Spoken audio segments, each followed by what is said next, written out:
मध्य प्रदेश के स्थापना दिवस की पूरे प्रदेशवासियों को, देशवासियों को बधाई।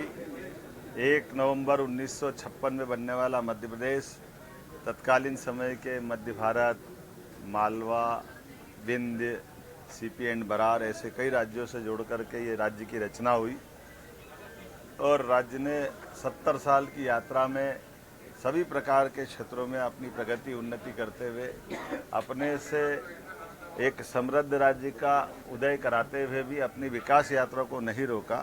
छत्तीसगढ़ आज हमारा ही अपना भाई है जो हमसे अपने योजना के दृष्टि से एक अलग प्रकार का राज्य बन करके निकल के आया और हमें इस बात का संतोष है कि उसके भी 25 वर्ष हो रहे हैं। तो छत्तीसगढ़ के मुख्यमंत्री को, छत्तीसगढ़ की सरकार को और माननीय प्रधानमंत्री को भी धन्यवाद।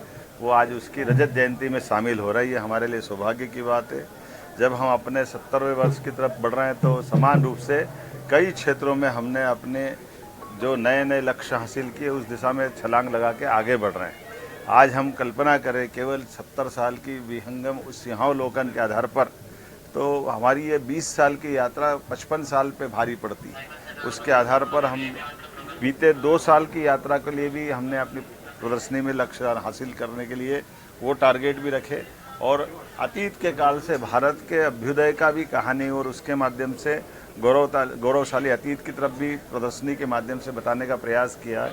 जब हमारे देश के कई हिस्से हमारे सांस्कृतिक भारत के अतीत के काल के कोई हिस्से होंगे, वहाँ पर भी जैसे आज ईरान के अंदर भी मंदिर है तो उस मंदिर की एक चित्र इस प्रदर्शनी के अंदर लगा हुआ है। बंदर अब्बास में जहाँ भगवान राम और उनकी प्रतिमाओं का एक अंदर का गर्भ का दृश्य वो भी प्रतिमा अंदर दिखाई दे रही है।